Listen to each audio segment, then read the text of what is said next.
በስመ አብ ወወልድ ወመንፈስ ቅዱስ አሃዱ አምላክ። አደረ ላዕሌሃ ቃል ሥጋ ኮነ ወተወልደ እምኔሃ።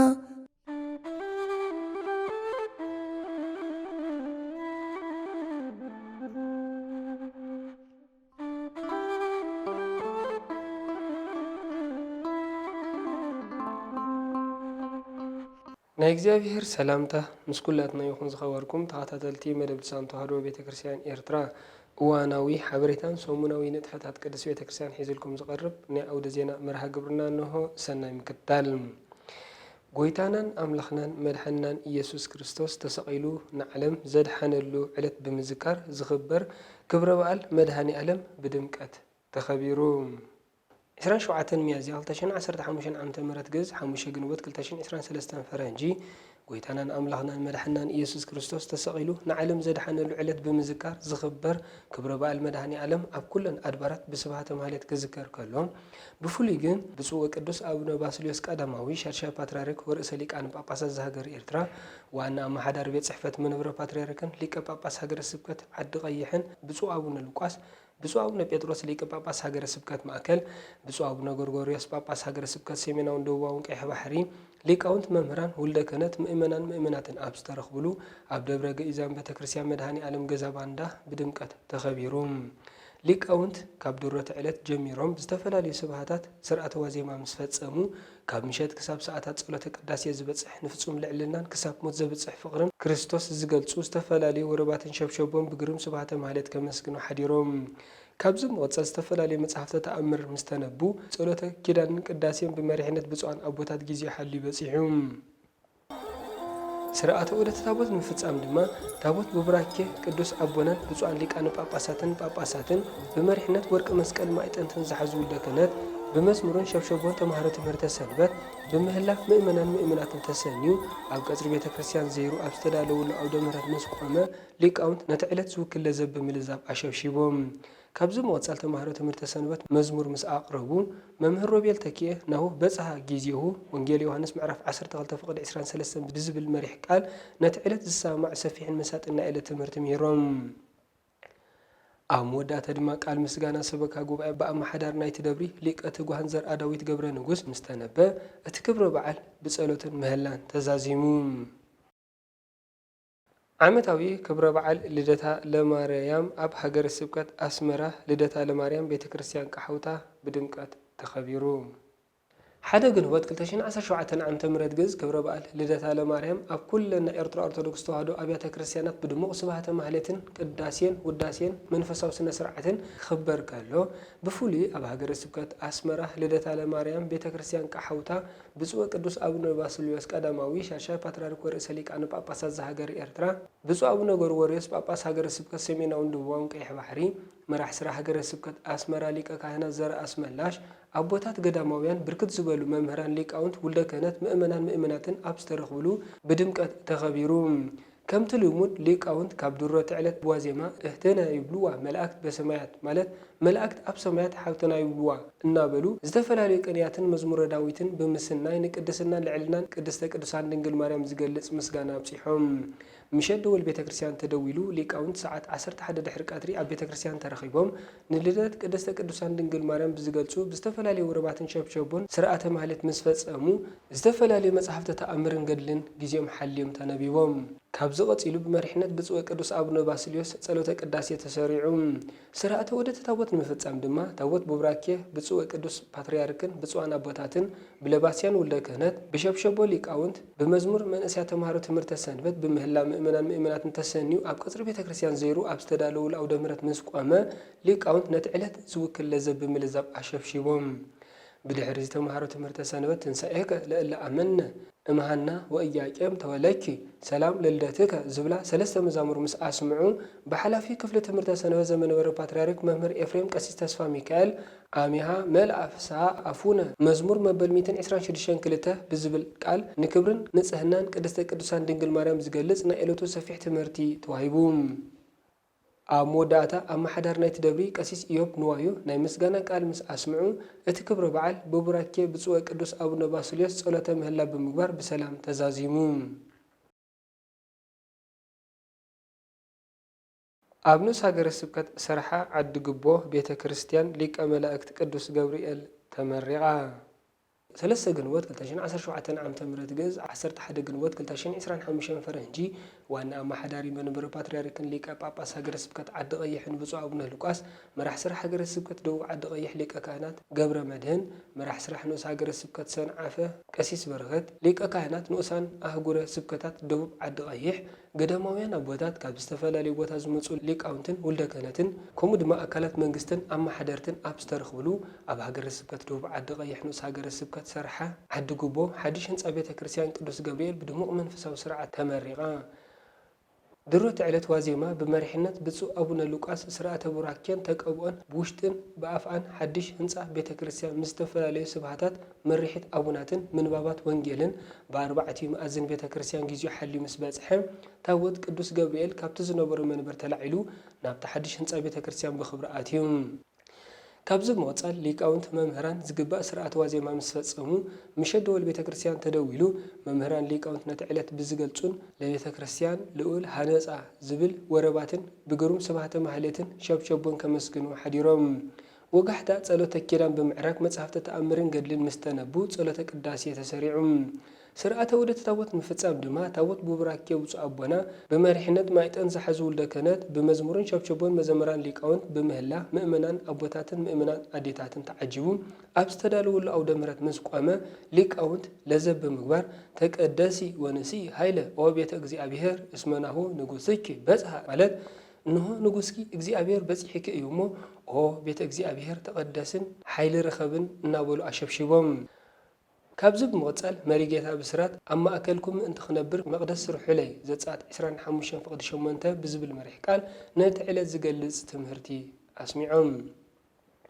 ኣብ መወዳእታ ድማ ንኩሎም ካብ ህንፀት ክሳብ መመረቕታን ተቀብኦን ቤተ ክርስቲያን በረኸት ንምርካብ ብጉልበትን ገንዘብን ብሰናይ ሓሳብን ከይተሓለሉ እጃሞም ዘበርከቱ ገበርቲ ሰናይ ናይ ምስጋና ቃል ብኣማሓዳር ናይቲ ደብሪ ምስ ተነበ እቲ መርሃ ግብሪ ቡራኬ መሪሕነትን ብፁዕ አቦና ብጸሎትን ምህላን ተዛዚሙ።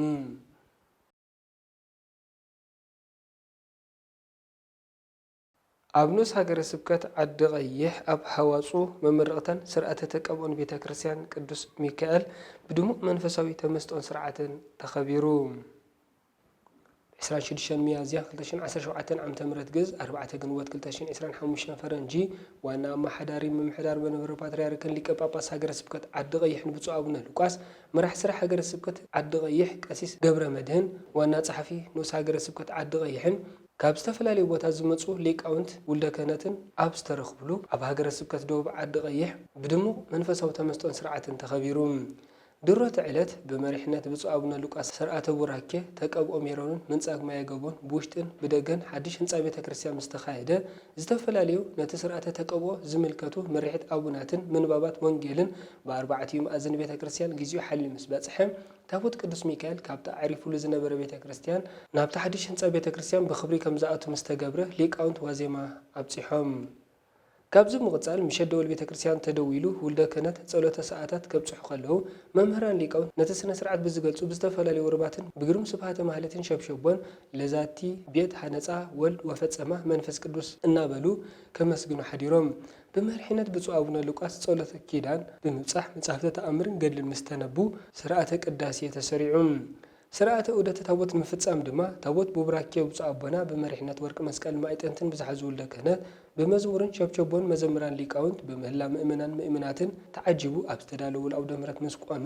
ሊቃውንት ለዘብ ብምግባር ሰመየ ስማ ቤተ ሚካኤል ብምባል አሸብሺቦም። ካብዚ ምቕጻል ሊቅ ኣበው ተወልደ መዓሾ ነቲ ዕለት ዝምልከት ትምህርቲ ምስ መሃሩ ንኩሎም ካብ ህንፀት ክሳብ መመረቕታን ተቀብኦን ቤተ ክርስቲያን በረኸት ንምርካብ ብጉልበትን ገንዘብን ከይተሓለሉ እጃሞም ዘበርከቱ ገበርቲ ሰናይ ናይ ምስጋና ቃል ሰበካ ጉባኤ ተነቢቡ። ኣብ መወዳእታ ከዓ ብፁዕ አቦና እቲ ሓድሽ ህንፃ ቤተ ክርስቲያን ቅዱስ ሚካኤል ደብረ ሳህል ተባሂሉ ክጽዋዕ ምስክር ወረቐት ምስ ሃቡ እቲ ክብረ በዓል ብጸሎትን ምህላን ተዛዚሙ።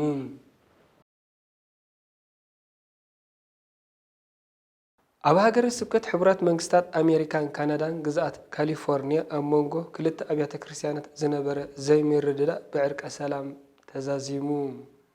23 ሚያዝያ 2017 ዓ.ም ግዕዝ 1 ግንቦት 2025 ፈረንጂ ጳጳስ ሃገረ ስብከት ሕቡራት መንግስታት ኣሜሪካን ካናዳን ብፁዕ ኣቡነ ኤልያስን ዋና ጸሓፍ ሃገረ ስብከት ዲያቆን ሽኖዳ ቀሲስ ኣስመሮምን ኣብ ዝተረኽብሉ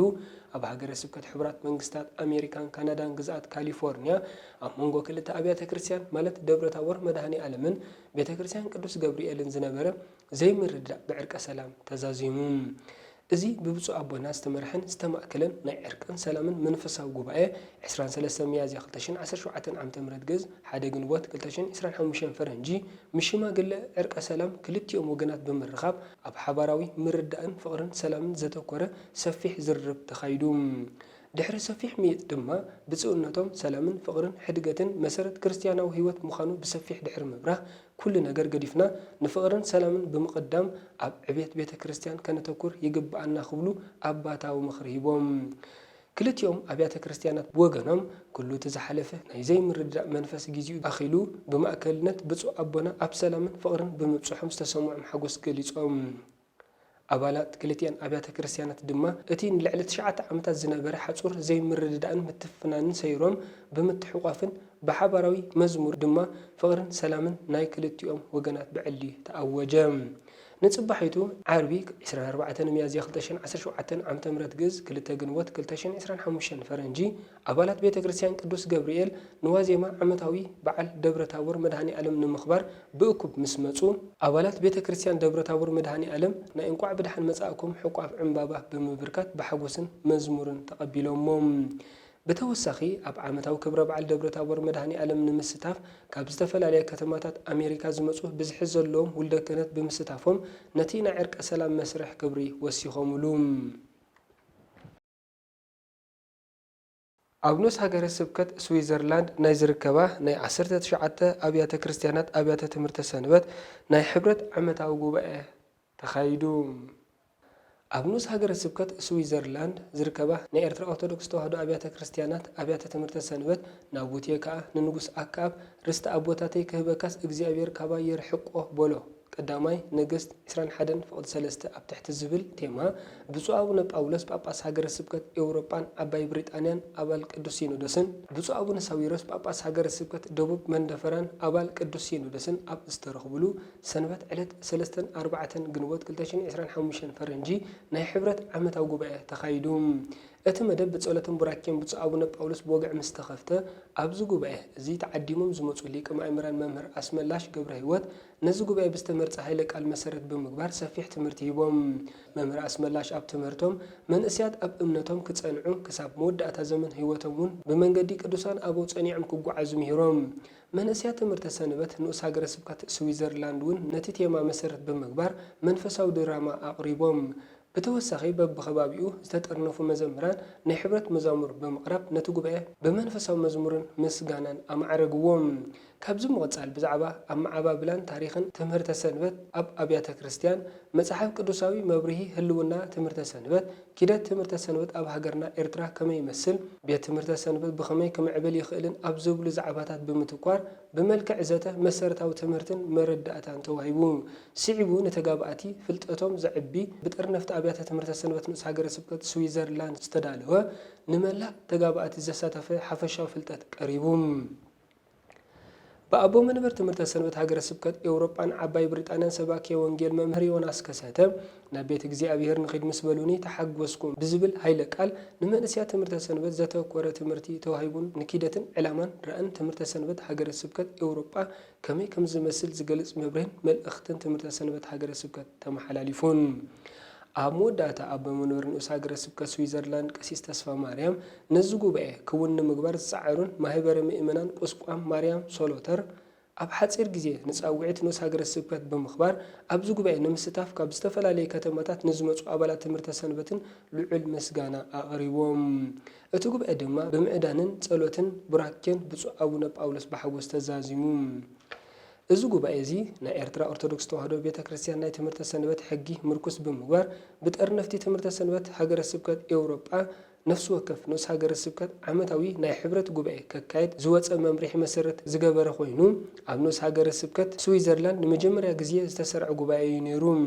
ብተወሳኺ እውን ሰንበት ክብረ በዓል ናይ ቤተ ክርስቲያን ቅዱስ ጊዮርጊስ በርን ብምንባሩ ናይ ቀዳም መደብ ጉባኤ ምስተዛዘመ ተጋባእቲ ብሓባር ከይዶም ማህሌት ኣብ ቤተ ክርስቲያን ቅዱስ ጊዮርጊስ በር ብምቋም ብመሪሕነት ብፁዕ ኣቡነ ሳዊሮስ ጳጳስ ሃገረ ስብከት ደቡብ መንደፈራ ኣባል ቅዱስ ሲኖዶስ ከዓ ቅዳሴ ተቐዲሱ። ነቲ ዕለት ዝምልከት ትምህርቲ ድማ ብሊቀ ማእምራን መምህር ኣስመላሽ ገብረ ህይወት ተዋሂቡ። በዚ ድማ መዛዘሚ ናይቲ ስነ ስርዓት ኮነ። ዓመታዊ ክብረ በዓል ልደታ ለማርያም ኣብ ደብረ መድኃኒት ወደብረ ፍስሐ ልደታ ማርያም ከተማ ሮዛንዳል ብዓብይ መንፈሳዊ ድምቀት ተኸቢሩ። ብዕለት 1-2 ግንቦት 2017 ዓመተ ምህረት ግዕዝ 9-10 ግንቦት 2025 ፈረንጂ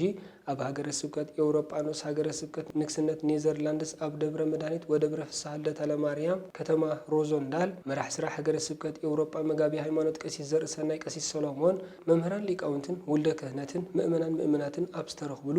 ዓመታዊ ክብረ በዓል ልደታ ለማርያም ብዓብይ መንፈሳዊ ድምቀት ተኸቢሩ። ካብ ድሮት ዕለት ጀሚሮም ሊቃውንት መምህራን ግቡእ ስርዓተ ዋዜማ ምስ ኣብፅሑ ብቤት ትምህርቲ ሰንበት ኢያቄም ወሃና ወለዱ ሰማዮሙኒ ኣስረቀ ፀሃየ ኣብ ትሕቲ ዝብል ሃይለ ቃል ናይ መዝሙርን ስብከትን መደባት ቀሪቡ። ካብዚ ቀፂሉ ካብ ሰዓት 11 ድሕሪ ቀትሪ ዝጀመረ ካብ ኩለን ኣብያተ ክርስቲያናት ዝመፁ ሊቃውንትን ስዩማን ውልደ ክህነትን ጸሎተ ስብሃታትን ማህሌትን ብዓብይ ተመስጦ ቆይሞም። ብድሕሪ እዚ ጸሎተ ቅዳሴ ብመሪሕነት ሊቀ ካህናት ተክለ ብርሃን ተስፋ እግዚእ ምስ በፅሐ ስርዓተ ዑደት ታቦት ንምፍፃም ድማ ታቦት ወርቂ መስቀልን ማዕጠንትን ብዝሓዙ ለባስያን ወልደ ክህነት ተመሪሑ ብለዘብ ሊቃውንትን ሸብሸቦ ተምሃሮ ትምህርተ ሰንበትን ተሰኒዩ ታቦተ ህጉ ኣብ ዝተዳለወሉ ኣውደ ምሕረት ምስ ቆመ ሊቃውንት ነቲ ዕለት ዝውክል ለዘብ ብምልዛብ ኣሸብሺቦም። ምስቲ ዕለት ዝተሓሓዝ ትምህርቲ ድማ ስዒቡ ተዋህበ። ኣብ መወዳእታ ብሊቀ መዘምራን ገብረ ማርያም ቀሲስ ለኣከ መልእኽቲ ሰበካ ጉባኤን ምስጋናን ምስተነበ ምህላን ጸሎትን ብምግባር ድማ ናይቲ ዕለት ፍጻሜ ኮነ። እምበር ክቡራት ተኸታተልቲ ንሎሚ ዝበልናዮም ዜናዊ መሰናዶታት እዞም ክትከታተልዎም ፀናሕኩም እዮም ነይሮም። ኣብ ዝመፅእ ሰሙን ብካልእ ዜናዊ መሰናዶ ክሳብ ንራኸብ ሰላም እግዚኣብሔር ምስ ኩላትና ይኹን።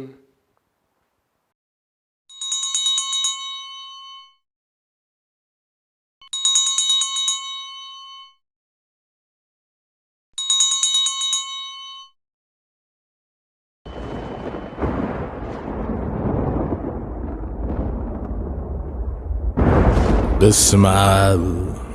ወወልድ ወመንፈስ ቅዱስ አሃዱ አምላክ። አደረ ላዕሌሃ ቃል ሥጋ